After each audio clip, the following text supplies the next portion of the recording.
Vamos a pasar ahora a un tema serio que nos preocupa para ver cómo seguimos, hacia dónde vamos y qué es el tema de la pandemia, esta cepa delta, ahora que los chicos en la escuela no tienen distanciamiento, si hay que cuidarse menos, hay que cuidarse más, si nos vacunamos, si nos contagiamos, no nos contagiamos, un montón de cosas que me parece que hay que aclarar. Y yo tengo una duda que me quiero sacar, que se la voy a preguntar a nuestro entrevistado. Nuestro entrevistado hoy es el doctor Pablo Escapalato, es médico infectólogo, profesor titular de Medicina de la Universidad de la Fundación Favaloro y jefe de la unidad de infectología del Hospital Santoyani de la ciudad. El Hospital Santoyani queda en la ciudad de Mataderos. Buenas tardes, doctor. Buenas tardes, ¿qué tal? ¿Qué tal? Un gusto, doctor. Lo mismo. Bueno, tengo una duda, doctor, que quería preguntarle. Si tenemos esta pandemia que está azotando al mundo y que ya va primera ola, segunda ola, tercera ola, que ahora tenemos una nueva cepa, ¿no? ¿Por qué no se pone la vacuna como obligatoria? Mire, la verdad es que esto es ciertamente un motivo de conflicto o de debate en el mundo, ¿no? La obligatoriedad de algunas cosas contra el derecho individual de cada uno a llevar a cabo o no determinadas cosas. Es un debate que cruza la vida social en el mundo, en todos los ámbitos y en la salud pública también. La verdad es que, bueno, la primera respuesta es no se hace porque la legislación no lo contempla de ese modo. La ley de vacunas claramente le da un lugar preponderante a la vacunación en la Argentina, pero no le pone un valor de obligatoriedad, sino de una fuerte sugerencia, salvo en los chiquitos, ¿no? Entonces la verdad es que esa es la respuesta. Si usted me pregunta mi opinión, yo creo que sinceramente debiéramos tender a achicar el margen de decisión en una cosa como esta, que tiene implicancias sociales. Pero entiendo perfectamente la magnitud del debate. Doctor, está esta cepa delta que teóricamente... Lo escucho muy bajito, lo escuchaba bien y ahora se bajó. A ver si me escucha bien ahora.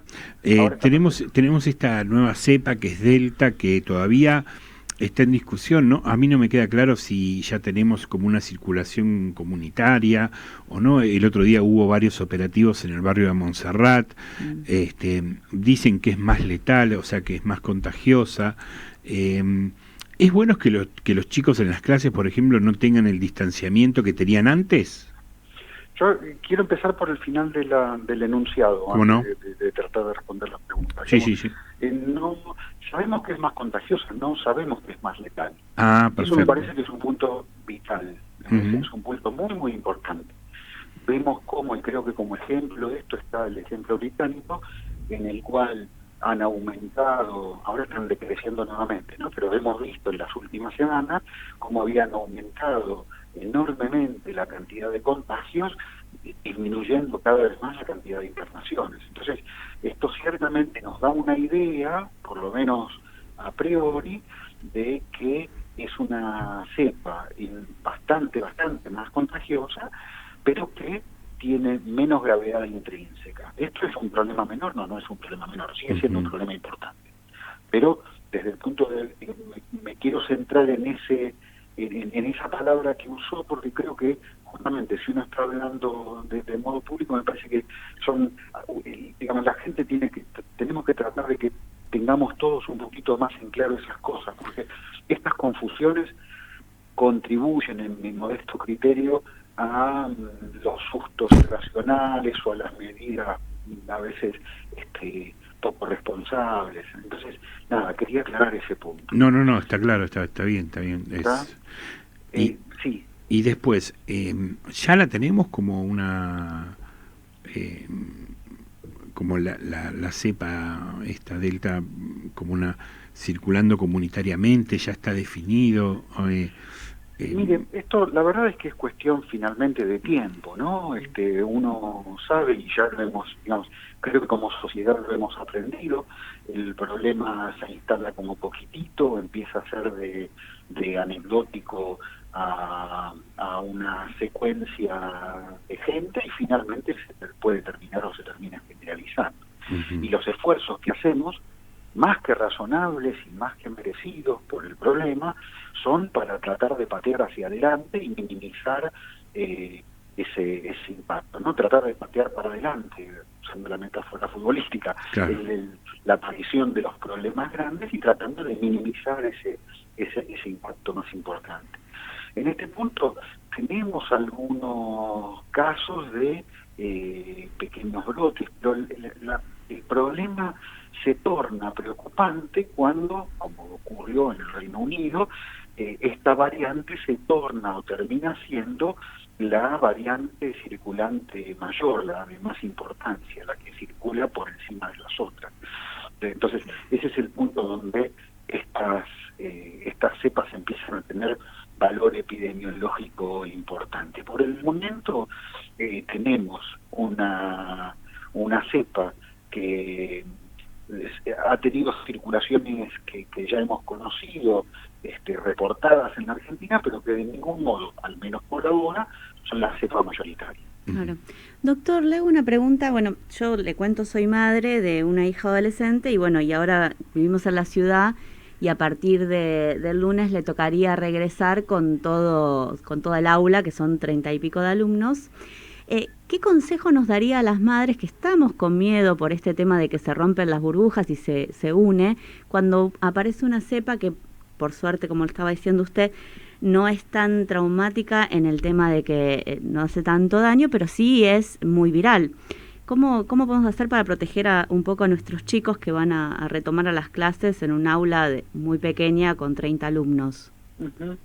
Mire, la verdad es que como muchos problemas de salud que hemos visto muy claramente a lo largo de este año y medio largo que estamos transitando la pandemia, yo creo que hemos visto cómo en un montón de decisiones, en un montón de hechos, se contraponen intereses. En este punto no estoy hablando desde el punto de vista bajo o mezquino de intereses, sino de intereses en el término de valores que se contraponen, valores todos ellos importantes, ¿no? Y en esto ciertamente sabemos claramente que hay herramientas que hemos ido aprendiendo a conocer que disminuyen el impacto de la transmisión y otras que desatienden o que producen o aumentan la transmisión. Ciertamente el distanciamiento social es una más, no menor, pero es una más de las medidas que uno puede utilizar para minimizar la transmisión de este virus. En este punto, ciertamente uno tiene que entender que cuando va a juntar a más gente que la que, digamos, a gente sin demasiado distanciamiento en un determinado lugar, aumenta las chances de transmisión. Esto implica que de algún modo tiene que reforzar las otras. Y esto es reforzar la ventilación, reforzar la higiene de manos, reforzar el uso de barbijos. Y de algún modo esta situación es la que, por ejemplo, se nos da en los ámbitos de salud. En ámbitos de salud en los que trabajamos con virus circulante, tal vez en algunos lugares trabajamos sin todo el distanciamiento, pero para poder hacer eso de modo seguro, reforzamos todos los protocolos de cuidado entre nosotros y reforzamos todos los protocolos de alerta cuando se produce algún caso. Claro. Doctor, ¿qué tal? Buenas tardes, Joaquín le habla. ¿Qué tal? ¿Cómo va?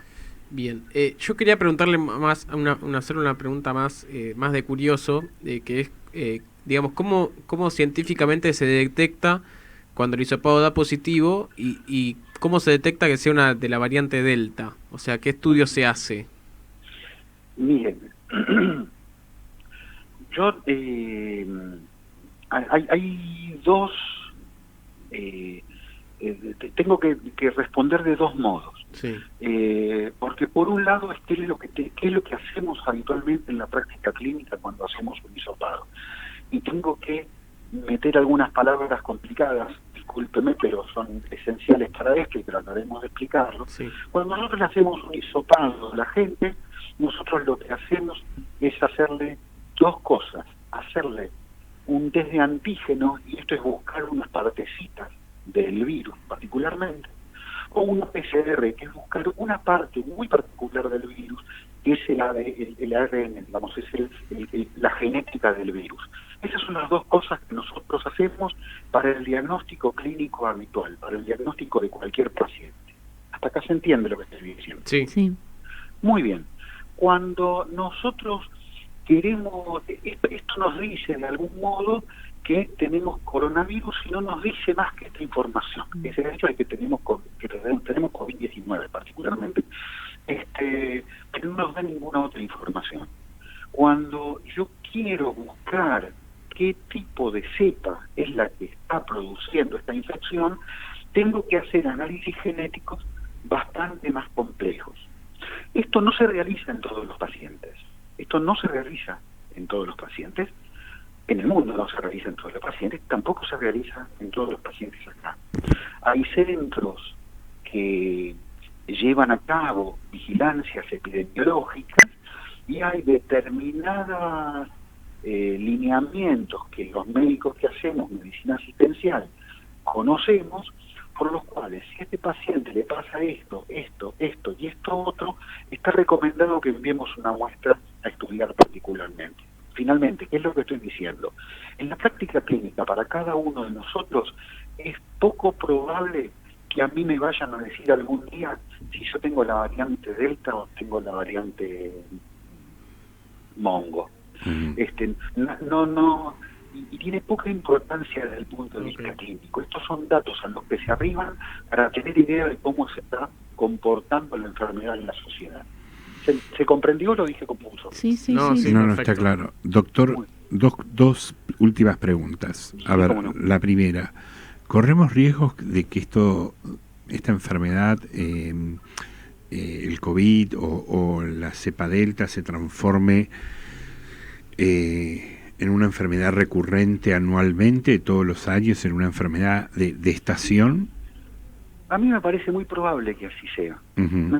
Me parece muy probable que del mismo modo en el que gripe es una enfermedad que, por ejemplo, en el año 1918, en realidad 1917, 1919, produjo una pandemia importante, gripe, y particularmente H1N1, que es la que produjo aquella pandemia en ese entonces, se ha transformado en una enfermedad que viene y que va alternativamente, sin esto ser algo fuera de control, sino una enfermedad con la cual convivimos y hemos aprendido a convivir. Me parece muy probable que esto sea muy parecido a lo que vaya a ocurrir con COVID, con coronavirus. Uh-huh. Y la otra pregunta, doctor, la verdad que hace ya año y medio que venimos transitando esta pandemia. Al principio no teníamos un horizonte. Hoy la vacuna nos da ese horizonte, nos da la posibilidad de ir recuperando de a poquito cierta normalidad. Pero ¿qué es lo que nunca vamos a tener que dejar? Por ejemplo, el barbijo, ¿lo vamos a tener que usar siempre?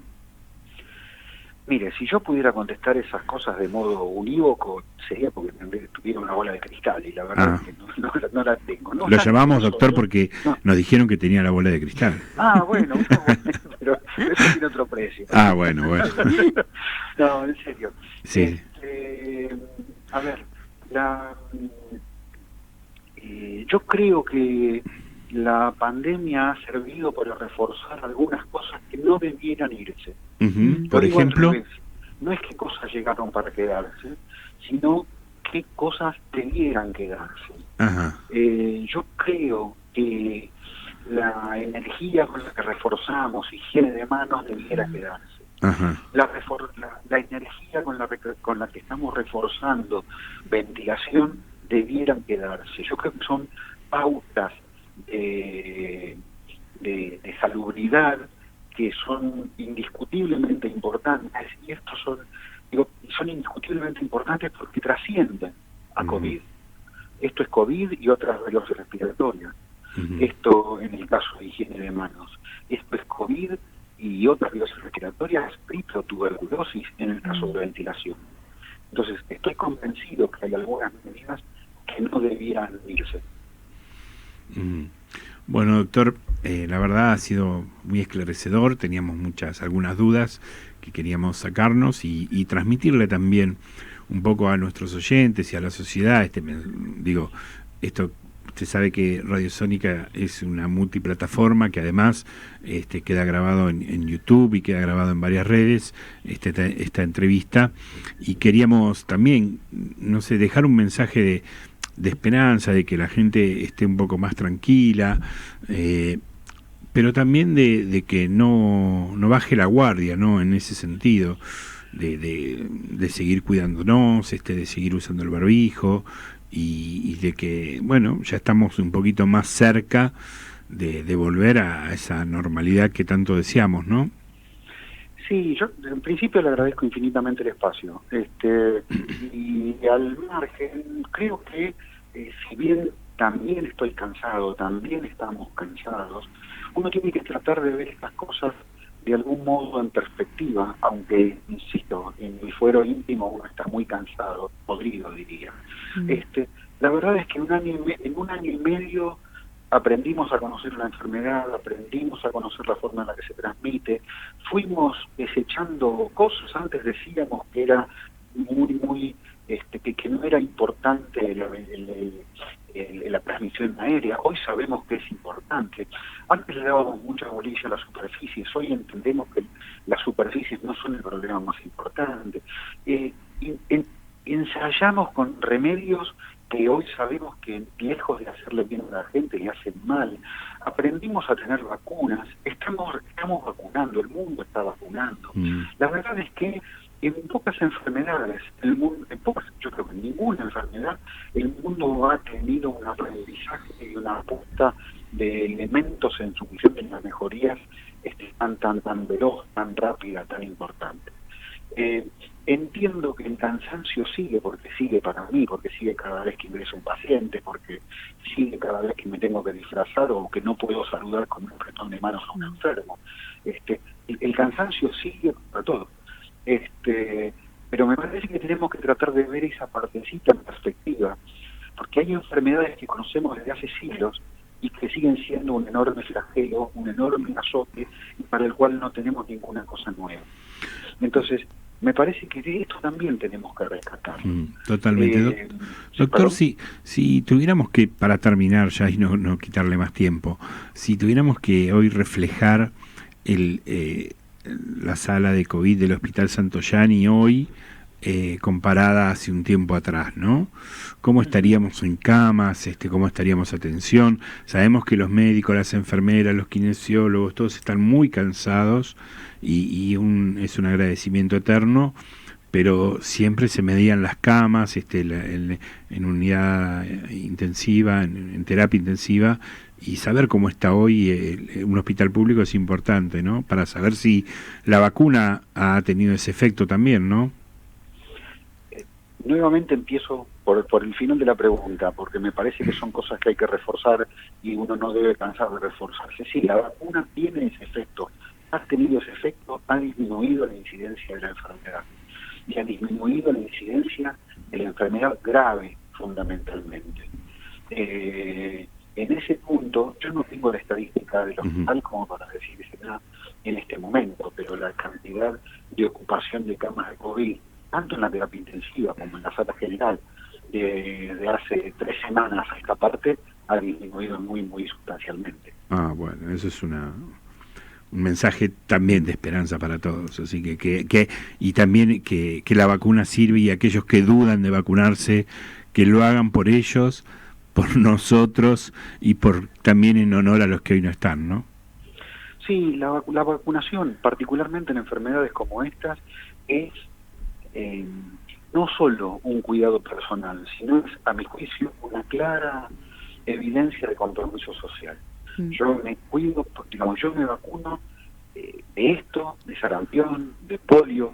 Yo me vacuno con todas esas vacunas para protegerme a mí, pero también para proteger a todos los que están alrededor mío. Totalmente, doctor. Bueno, muchísimas gracias, doctor Pablo Escapelato. Así es el jefe de la unidad de infectología del Hospital Santoyani. Muchísimas gracias, doctor, por estos minutos de una charla tan interesante. Un abrazo grande. Muy bien.